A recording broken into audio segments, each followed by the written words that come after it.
Welcome back po sa channel namin ng aking amigang asawa. At tayo ay mag-iihaw ng bangus. Ayun. Yung mahilig sa bangus dyan, mga bangus kay dyan. Sariwang sariwa, gaya sa rip ng aking amiga. Ayan o. At ito ang halo natin. Kamatis, sibuyas, paminta, siyempre may asin. At kita nyo ang aking amiga, parang chef. Namin natin ipapakita ang buhok niyan bago bupikan. Alright, let's get it on. At ang aking amiga, dito siya mag-iihaw. Ito yung matagal namin ihawan niya ng aking amiga. Meron kami ditong griller na ganito. Tapos meron din kaming electric. Ito yun. Meron din kaming oven. Pero kadalasan ito ang ginagamit namin. Kasi madali lang siyang hugasan at simpleng-simple lang pagka madalian. Pero pagka talagang gusto namin ng medyo sinisipag maghugas, ito kasi pagka ito hinugasan, ginamit namin talagang daming hugasin, kaya dito muna tayo.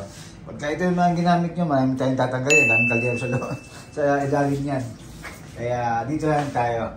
Ito yung ating, sa mga nasa Kuwait at mga OFW at sa Pilipinas, alam kong ginagamit nyo ito. Binabaliktad lang to, hindi na kailangan bantayan, hinaan nyo lang amoy. At masarap na ihaw na yan. Yan, ang ating babayad mo pala sa foil yan. Siyempre hindi mo nalagyan ng mantika para hindi na siya kumapit. Para alam mo na, para pagkako natin sinisilip ko na naman ako. Kasi ang weather dito sa Kuwait mainit sa labas. Pagdating dito sa loob medyo may lamig. Medyo nabawasan na yung lamig ng aircon namin dito sa aming flat kasi nga medyo parang may problema. Bukod na sa taas kami kasi terik na terik yung araw ngayon. Kaya yung sipon ko hindi na rin nawala. Ilang isang buwan na ata to. Kaya abangan natin itong inihaw ni Amiga. Siyempre magkakainan tayo. Ito, focus natin ang ating bangus. Bangus. Isa sa paboritong isda yung bangus. Lalo na yung tiyan niyan. Talagang si Amiga ayaw kumain ng tiyan kaya wala akong kagaw sa tiyan niyan. At eto na nga. Eto na yon. Yung gagawin ni Amiga. Talagyan niya ng sili to. Ha? Sili. Hindi na. Hindi no. Maglalagay na ako sili nga sa sasawa natin. Nilagyan ni Amiga ng mantika yung foil niya. Kasi nga, nung nakakaraan nag-ihaw kami, pumapit yung balat ng bangus. Sayang naman. Ako, kahit ilang araw yung ulam, ulamin ko. Ayoko lang magtatapo ng ulam. Kung nasisira yung ulam, nanghinayang ako sa pagkain pagkain.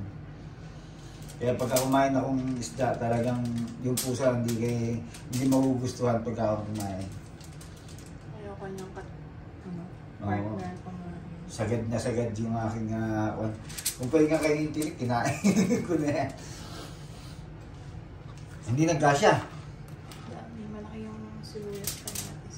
Okay, hindi kasya. Hindi natin alam kung maliit yung bangus o malaki yung madami lang na guys si Amiga nga sibuyas at kamatis. Alin ba ang tama doon? Boat. Yun. Sinasabi ko ha. May pa-boat ka pa ngayon ha. Dati nakabangka lang yan. Ngayon nakaboat na. Alright. Social na. English na. Yes. Sinasabi ko pag nakakarating ka ng Kuwait talaga. English na. Chukran. Hindi lang Kuwait. Ibang bansa. Ayun. Sabi ko. Yun, kita nyo, sinasay talaga ni Amiga yung katas ng kamatis at sibuyas. Teka lang. Dito tayo.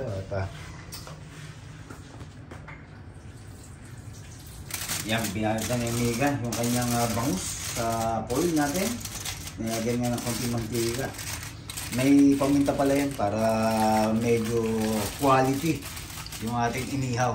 At ramdam ko na yung init dito, yung pinapainit na Amiga itong kanyang griller. Magandang ihawan niya, magkano lang dito sa Kuwait yan, 6KD lang yan mga amigo tabi lang kung kayo ay nasa Kuwait. 5KD. 5KD lang ba? O 5KD na pala. Noong time na binili natin. Oo, sa bagay, yung time na yan, mura pa ang mga bilihin. At syempre. Kaya tayo, hindi. Siguro itong kanya to may 5 taon na o higit pa, no, amiga? Hmm. Dati nga may rubber pa yan dito sa gilid, oh. Pero ngayon hindi na kailangan. Dati nga namurdayo pa, ba't wala yung rubber sira? Pero kahit wala ng rubber yan, kung may ganyan kayo, okay niyang walang rubber. Ayun, no, kita niyo, nilagay lang ni amiga ng ganun. Hintay lang kami pagka ilang, mga ilang buwan ba to? Tansya mo ba kung mga ilang oras siya pinabaliktad? Mga 30 minutes ginagawa ko na low fire. Yeah, 20 minutes, tapos baliktad natin. Tapos baliktad ulit. Kayo nang bahala, tansya na namin. Alam niyo na yan. Malaki na kayo mga amigo-amiga. At depende sa luto niyo sa isda, kung anong gusto niyo luto sa isda. Ito yung aming buhay kuwait lang, buhay OFW. Pagka ganitong may time, ayan. Ihaw-ihaw lang, kain-kain lang. At mamaya ng konti, siguro lalabas kami. Meron lang kami gagawin importante na amiga. At siyempre, pagkatapos ng ating pag-prepare ng ating ulam ngayong tanghalian dito sa Kuwait, anong oras na? Time check, 12:15. Ay, yan, no? 12:17. At siyempre, mabubuga si amiga. Abangan natin, magkain tayo mamaya-maya. At isang magandang araw na naman ang ating gagawin dito sa ating buhay OFW at syempre dito sa ating buhay Kuwait. Laman ng ating channel basta kami nandito sa Kuwait, lahat ng ganap i-ko natin, video natin para tayo ay pag-uwi ng Pinas meron tayong panonoorin. Sariling video natin, kayamanan natin yan. Ika nga, sabi namin ni amiga, kayamanan namin ni amiga itong ating YouTube channel. Kasi lahat ng memories nandito na habang kami ay nasa Kuwait. Abangan natin, kaya tayo mga amigo at amiga. Yun, mga amigo at amiga, luto na ang ating bangus. Medyo nasira lang siya. Ito yung bangus natin. Ayan, no? Medyo nasira lang yung bangus kasi nga kumapit sa foil. At ang magiging sausawan natin toyo, lemon, at ito yung ating paboritong sausawan, bagoong. Yan, at saka lemon syempre. At meron dito tayo pangtanggal ng natin, pampahimagas natin. Yan. Masarap to kasabay ng inihaw. Pipino. Lagyan natin to. Amiga, alukan mo naman sila at baka sabihin nila hindi mo sila inalok. Kain po tayo. Ayun. Lagyan natin itong bagong natin. Ito yung paborito natin sa sasawa niya. May kuha ka ba dyan? Sili? Siling pansigang na niya. Siling pansigang lang? Wala yung... Powder na lang. Walang siling kwan? Labuyo. Yung labuyo? O kahit yung green? Kasi walang sili tayo. Chili powder na lang to. Yung ating gagawing pampang-anghang. Nasira lang ako. Tinapon ko. Nasira yung sili. Yung green. Tagal na sarap. Ayan, ito ang ating background. Huwag niyo pa yung background natin. Medyo makalat lang. Hindi pa kami nakakapag-ayos ni amiga. At siyempre, unahin natin itong ating maging pagkain ngayong araw na to. At samahan nyo kami. Isang kainan na naman ang gagawin natin sa Kuwait. At masarap na kainan. Dahil ang paborito natin, bagoong na sausawan. At meron tayo dito, ano ba ito amiga? Chocolate drink. At siyempre, simulan natin sa ating bangus sa tiyan. Itong paborito natin, yung tiyan ng bangus. So natin dito, tikman natin yung ating bangus na inihaw.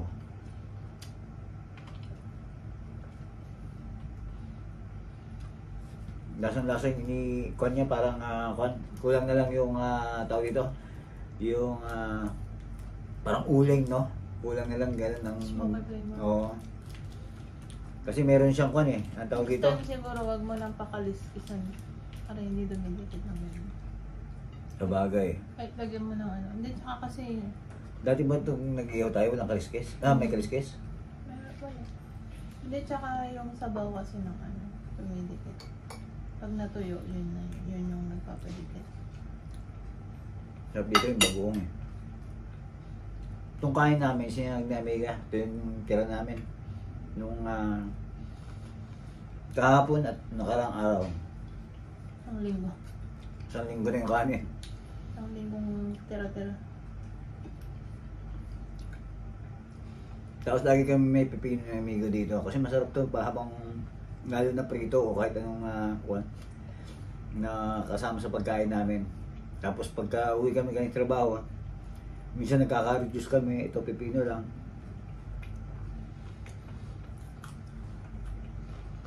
Sarap nung kwan, nihaw. Kasi nilagyan ni Amiga ito ng sibuyas. Ano pa bang naman yan, Amiga? Sibuyas kamatis na. Sibuyas kamatis lang? Hmm. Ito na sa likod namin. Nasa kwan pala siya, nasa ads pa. Yung nasa likod namin, bagong upload namin ni Amiga yan sa aming YouTube channel dito nga sa Don Guidote. At sana lagi nyo kami subaybayan sa aming buhay OFW at ang ating nagiging kainan. Pero balita namin dito sa Kuwait, malapit na mag-winter. Kasi ilang linggo naging humid dito, tapos nabasa ko nga dun sa Kuwait update. 15 days na lang matapos ng summer. Sana nga. Kasi sobrang init. Lalo na ako mahaba minsan nilalakad ko bago ako makasakay ng aking transport. Si Amiga, pagbaba niya, andyan na yung transport mo, di ba? Sa gabi ako naglalakad. Papasok, naglalakad ka. Papasok. May transport. Pauwi, nagbabas. Pauwi, basta na. Tintabanan ka, no? Bangus.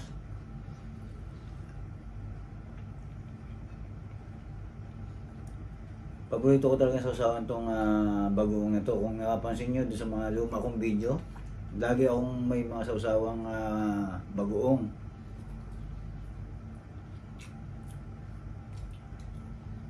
Minsan pinipigilan ko na lang kasi nagkakaedad na tayo. Nag-iwas-iwas na lang tayo sa sobrang alat. Pero pagka ganito yung ulam, hindi mo maipigilan na ganito ang sausawan mo, bangus at saka bagoong.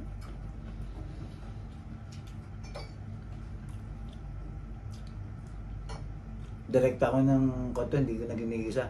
Diretso na sa bote to.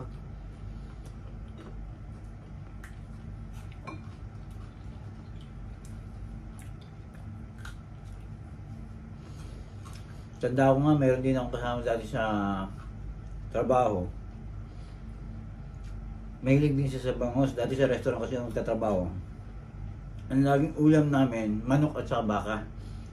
Ang ginawa niya, bumili siya ng isang bagoong na ganito, isang bote, nilagay sa locker.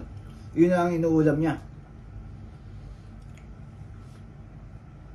Dati kasi nagtatrabaho sa restaurant dito.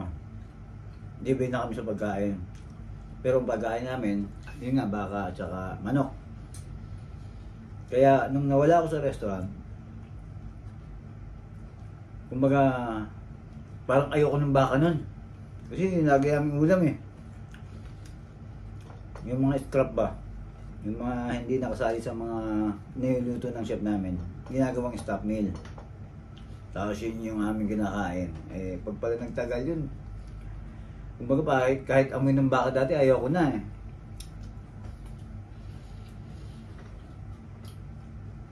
Tapos medyo matagal-tagal na ako yun. Okay lang, hindi. Okay lang, kung iba-ibang luto. Kaso, bara-bara kasi luto nila. Kasi nga, palibasa, stop meal, Hindi na sinasarapan. pinipilit siguro ang sarapan, kaso nagmamadali. Tapos yun at yun lang din. Ang luto. Hindi nag-iisip na ibang luto. Tawag nga nila sa, yung ibang lahi, tawag nila sa nilaga.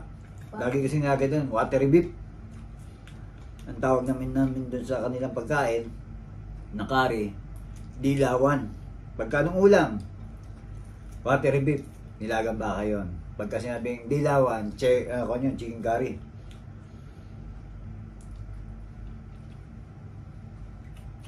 Halos ganun lang yung naging ulam namin sa restaurant. Uhit-uhit lang yun. Pag chicken, alam mo na curry. Curry yun.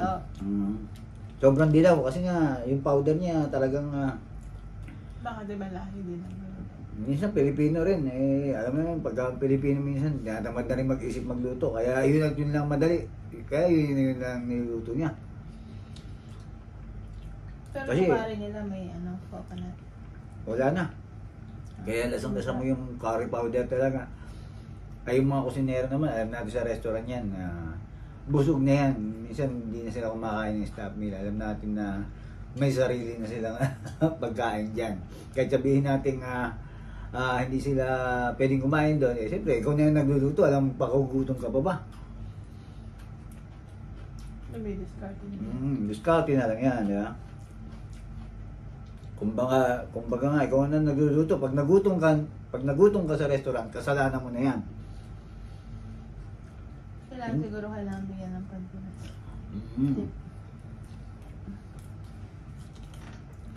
Kaya yung mga nagtatrabaho sa restaurant, kahit sa Pilipinas, pagka kayo ay nakaramdam ng gutom, kasalanan nyo na yan.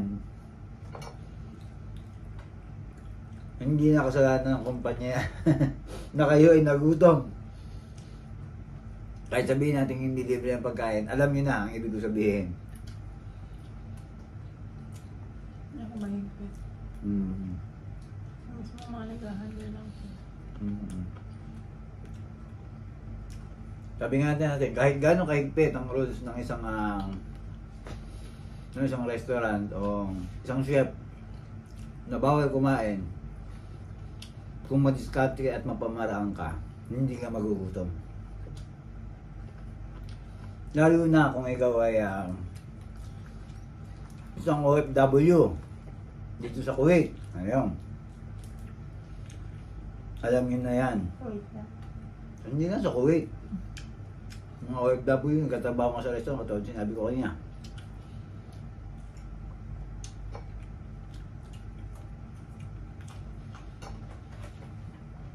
Kaya kung kayo nagtatrabaho sa restaurant, malaking tipid.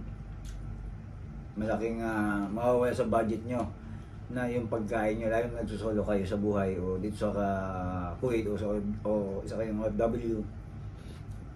Malaki ang matitipid nyo pagka kayo nagtatrabaho sa restaurant.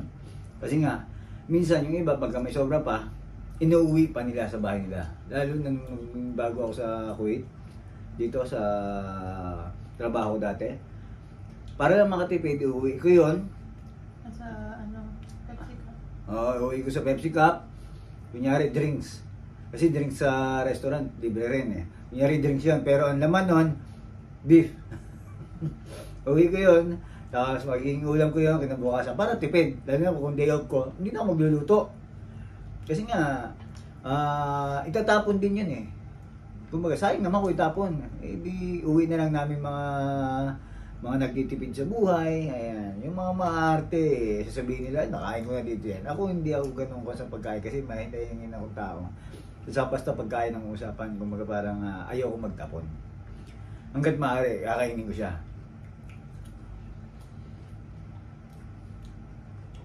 Kaya pag kami siya nakikita kong tinatapon nila, nangihinayang ako. Kung saan ang naluto lang na maayos, hindi naman yun maitatapon.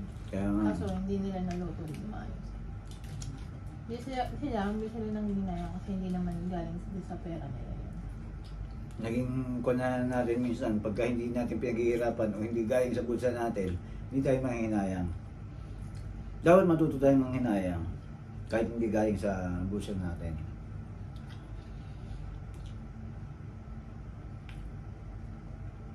Lalo na pagkain.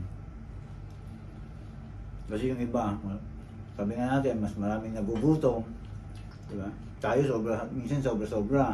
Diyan tapon lang natin.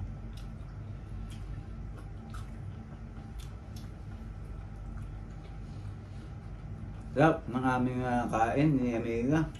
Kasi nga, medyo matagal-tagal na rin kami hindi nag-ihaw ng bangus.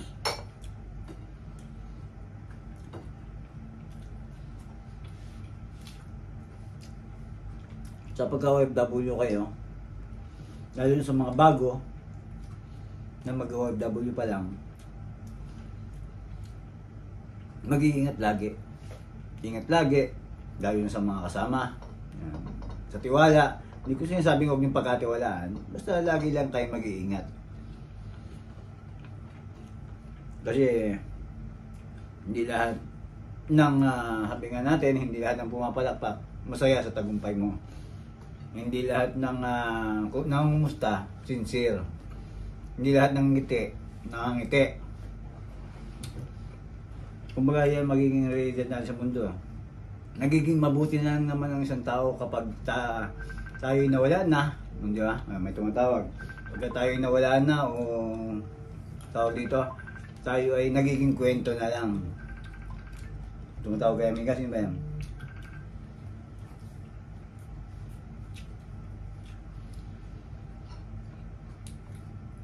Tama ba ako, Amiga? Nagiging mabuti ang isang tao pagka wala na sa mundo eh. Yun na lang pagkikwentuhan mo. Kaya pagka ikaw pinagkwentuhan ka ng puro masama, ibig sabihin, buhay ka pa. Kasi lahat ng kwento masama pa eh, para sa'yo eh. Nagiging mabuti na pagpatik. Pagka nagiging mabuti ng usapan pagkapatay ka na. Kaya matuwa ka kapag pinag-uusapan ka ng masama. Ibig sabihin, buhay ka pa. Pagkapatay ka na, pinagkikwentuhan na yan, mga nagawa mong mabuti, ganyan, nung nabubuhay pa, ganyan. Eh di wow. You got it right. Eh di wow. Doon lang naman ang realidad ng buhay. Minsan nagiging mabait sa'yo ang tao. Kasi may napapala sa'yo. Ito, konto yung ating magiging, real talk lang to ating nabanggit. Yung mga totoong nangyayari, di ba? Lahat naman tayo may mga bad side. Pero hindi naman sinabi natin wala ka rin good side. Lahat tayo, mayroon tayong pagkakamali sa buhay. At nasa sa'yo na lang yan kung paano mo dadalhin yan. Minsan kasi may mga tukso. Minsan may galit ka na hindi ikaw nag-umpisa. Na ayaw mo magalit pero kailangan mo magalit. Minsan nadadala ka na lang kasi nagagalit ka. O minsan, tinitrigger ka ng tao na magalit ka. Minsan may mga ganun eh. Yung... Tsaka minsan naubos na yung pasensya mo. Mostly. Minsan Hindi, mostly naman nangyayari ng ganun. Parang minsan nagiging ano yung isang tao. Kasi nga parang nagiging manhid na lang din siya. Kasi nga, nagsawa na siya. Gusto na lang niya lumayo sa mga toxic na tao. Meron naman tao na gusto mo na lang lumayo. Gusto mo na lang manahimik. Kasi ngayon, kumbaga parang pag nagkakaedad ka pala, o hindi, o ngayon lang siguro, na kasi nga duman tayo sa maraming pagsubok at nagkakaedad na rin nga isa pa yon. Gusto na natin nag-i-enjoy na lang. Lagi ko sinasabi, gusto ko lang nag-i-enjoy. Lahat naman tayo gusto lang mag-enjoy. Siyempre, bakit naman sino hindi? Nag-i-enjoy lang hanggat maaari. Huwag seryosohin, huwag tayong pan. Lahat ng problema lilipas yan. Lahat ng kaya dumating sa iyo ang problema minsan. Yan yung magpapatatag sa iyo. Kaya ka naging ganyan. Kaya minsan sinasabi ko, kahit sa sarili ko lang, buti na lang dumaan ako sa pagkaganon. Kasi nga, kung hindi ganon, hindi ganito. Ganyan yon. Ganon. Ganon. Okay, nabay yung video. Maba na kasi ang video ko. Ilang minuto na ba yan? 20.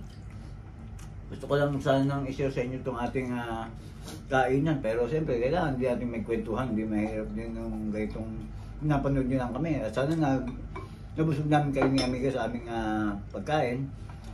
Itong aming kainan na to. Tapos ka na ba? Busin ko na lang itong... Parang gusto mo ngayon.